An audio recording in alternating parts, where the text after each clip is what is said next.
He's picked the songs and telling the stories.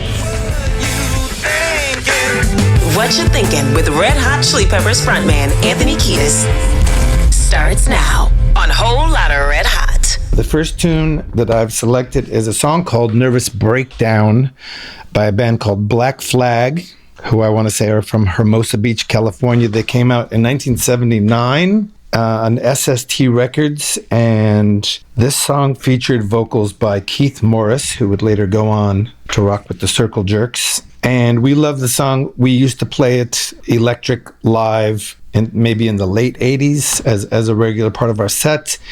But we also did an acoustic version at Amoeba Records when we were getting ready to release our latest records, Unlimited Love and Return of the Dream Canteen.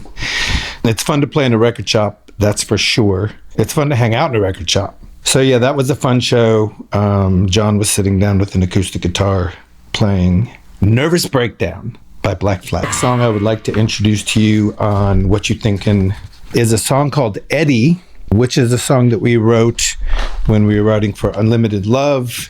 It was a sad day because Eddie Van Halen died, and we loved him and his band and everything that he did for the world with his band. And we were freaking stricken, even though we knew he was ill.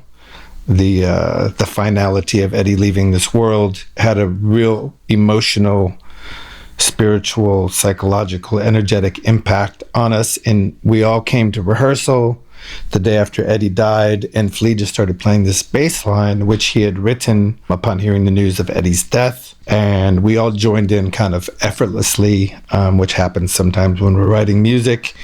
So this is an ode to Eddie Van Halen. It's called Eddie. It features some pretty intense guitar soloing by John.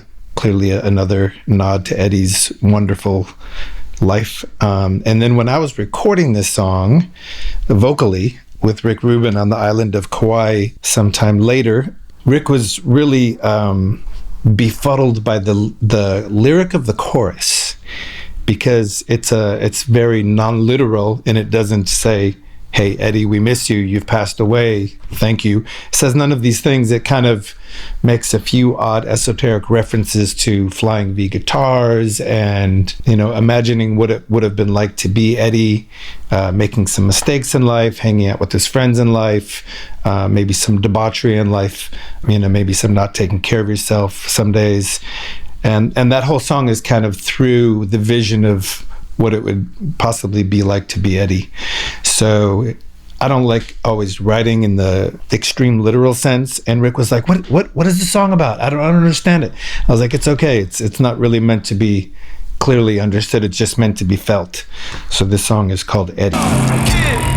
This is Anthony Kiedis. What You Thinkin' on Whole Lotta Red Hot with Anthony Kiedis. If You Want Me to Stay by Sly and the Family Stone came out in the year of 1970. And this song has a little, that's just a great song, and it'll melt your heart. And, nobody sings or plays or constructs songs like Sly. And this song meant a lot to us before we ever thought about working with George Clinton. But on our very first tour of the United States, in a blue Chevy van with all of our equipment and our sweaty, stinky, dirty selves packed into this van, we had the singer from Thelonious Monster, Bob Forrest, as our everything man. He was our roadie, he was our driver, he was our, confidant, he was our buddy, he was our master of chaos. And we used to stay in these tiny little roadside motels, and we must have been in the Midwest, maybe in Michigan, on a cold winter's day, wearing the same clothes that we had worn for weeks. And I had a boombox and a cassette tape with If You Want Me to Stay featured. And Bob and I were listening to the song over and over, and we were kind of competitive, and Bob was a great vocalist, and I was just kind of finding my feet as a vocalist. And so Bob challenged me to a If You Want Me to Stay singing contest, and I accepted that challenge. I knew I could crush him. It really wasn't his groove. He was more of a punk rock blues vocalist, and this was, based in serious, brokenhearted funk, and which is not Bob's thing.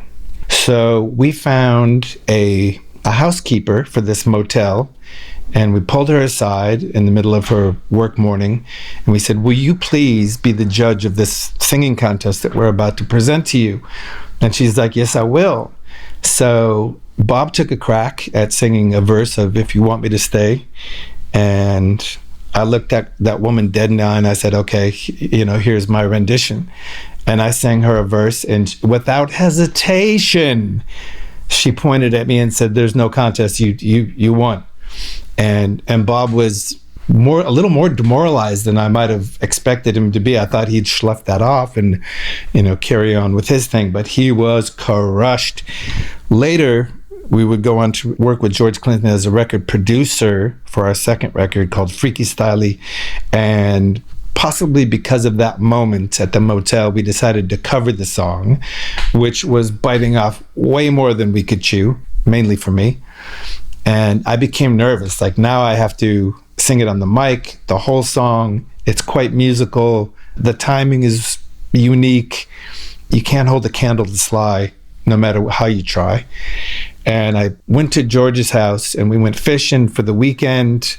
He lived like an hour outside of town from where the recording studio was, and practiced over and over. And I thought George was going to give me like the secret to singing. But really, he gave me the secret to relaxing and having fun and enjoying yourself and not worrying about it. Then we went and cut the track. And although, again, our version cannot compare to Sly and the Family Stone's version, there is something beautiful and unique in our version, which is the guitar stylings of Hillel Slovak, who's playing through a Leslie amplifier. So you have this whirling, swirling, lovely, organic sounding guitar noodling and doodling from Hillel, and that's quite beautiful. A song called Minor Threat by a band called Minor Threat, and if memory serves, this came out in 1981. Ian MacKaye, the singer and founder of Minor Threat, would go on to play in many bands, one of which was Fugazi.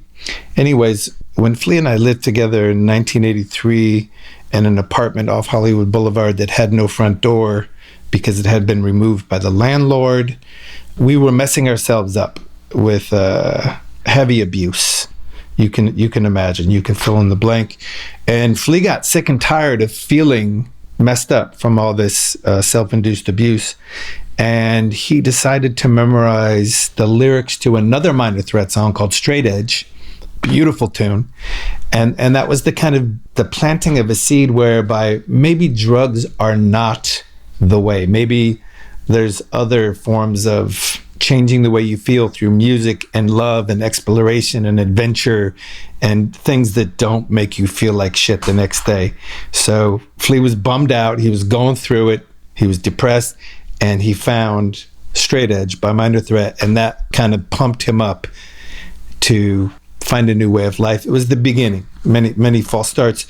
But the song that I would like to play today is called Minor Threat. I think it's about 1 minute and 30 seconds long. It is beauty. Minor Threat by Minor. Whole lot of red hots. What you thinking? Hosted by Anthony Kiedis. The next tune that I'm introducing is a song called Whatchu Thinkin. Whatchu Thinkin is an ode to Mother Nature and respecting nature itself.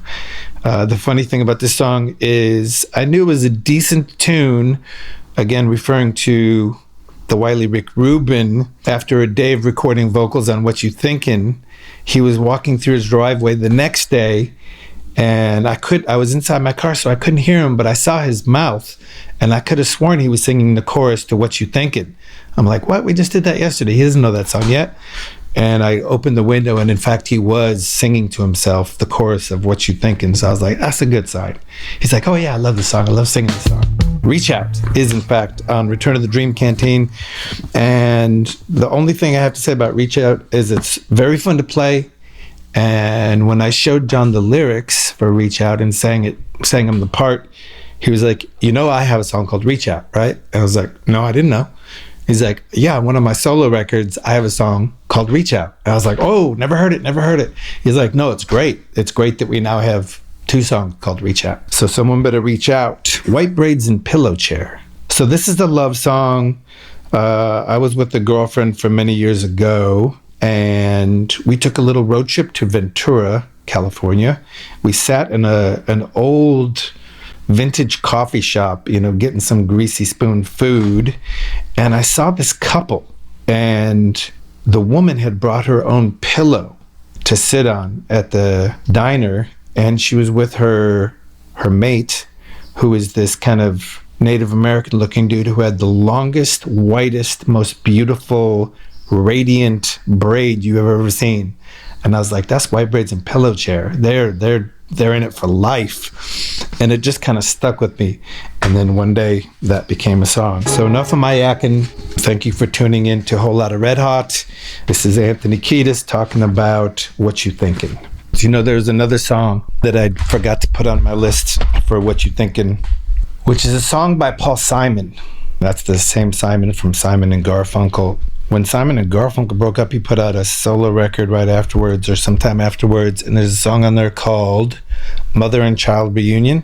You know it? You don't know that song? Well, you do now. Let's have a listen.